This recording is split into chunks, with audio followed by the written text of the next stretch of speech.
Assalamualaikum warahmatullahi wabarakatuh. Pada kesempatan kali ini, saya akan menjelaskan pengertian dari morfem, jenis-jenis morfem, morfem dasar, bentuk dasar, akar, dan leksem. A. Pengertian morfem. Morfem adalah unit terkecil dari tata bahasa yang memiliki arti. Morfem ini tidak dapat dibagi menjadi bentuk yang lebih kecil dari bahasa lagi. Dalam tata bahasa Inggris, morfem berfungsi untuk membedakan bentuk jamak, mengatakan masa lalu, dan lain sebagainya. B. Jenis-jenis morfem. Yang pertama ada berdasarkan kebebasannya. Morfem jenis ini dibagi menjadi dua, ada morfem bebas dan ada morfem terikat. Morfem bebas ini yaitu morfem yang tanpa keterkaitannya dengan morfem lain dan dapat langsung digunakan dalam penuturan. Contohnya itu seperti pulang, pergi, dan merah. Yang kedua ada morfem terikat. Morfem jenis ini harus terlebih dahulu bergabung dengan morfem lain agar dapat digunakan dalam penuturan. Contohnya seperti henti, juang, geletak. Yang membutuhkan yang lain agar memiliki makna.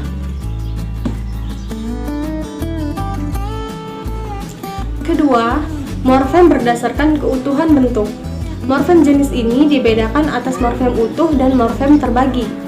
Morfem utuh yaitu morfem yang bagian-bagian pembentukannya itu bersambungan.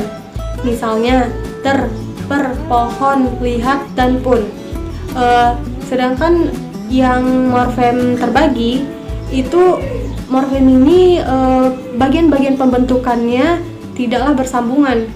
Misalnya ke, da, dan an dalam sebuah kemanusiaan. Jadi bukan dua morfem ke dan an, tapi hanya satu morfem saja.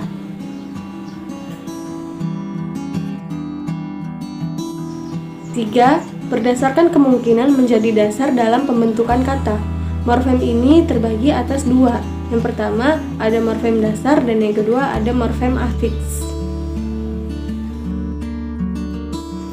Morfem dasar adalah morfem yang dapat menjadi dasar dalam pembentukan kata. Misalnya morfem beli dan makan. Sedangkan morfem afiks ini tidak dapat menjadi dasar dalam pembentukan kata. Tetapi hanya dapat menjadi unsur pembentuk dalam proses afiksasi.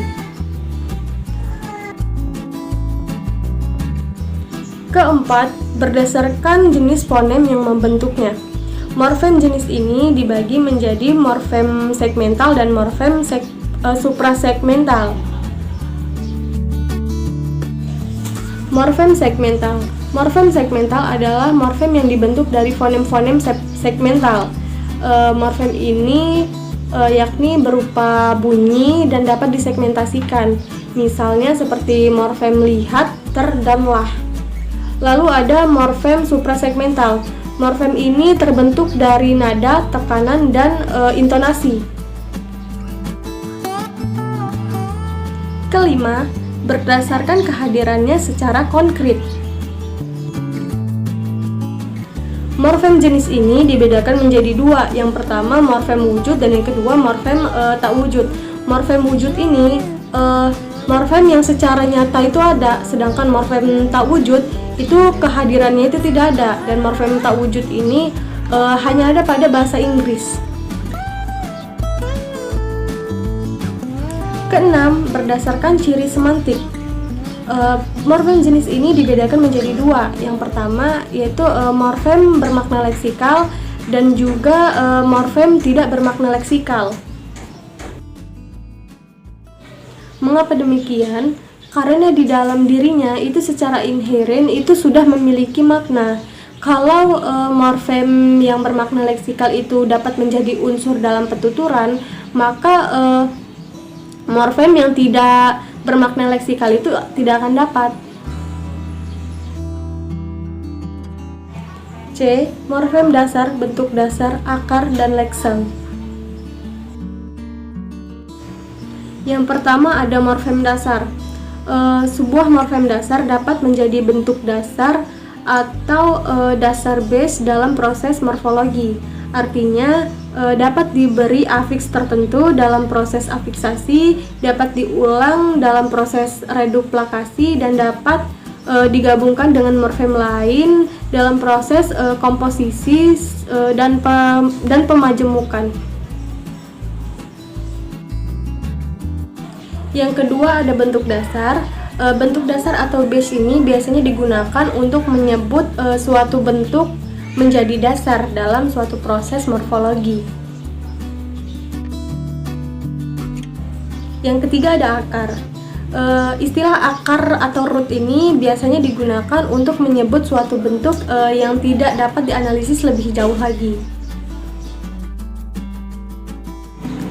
Yang keempat atau terakhir yaitu leksem. Istilah leksem ini sering digunakan pada dua bidang kajian linguistik.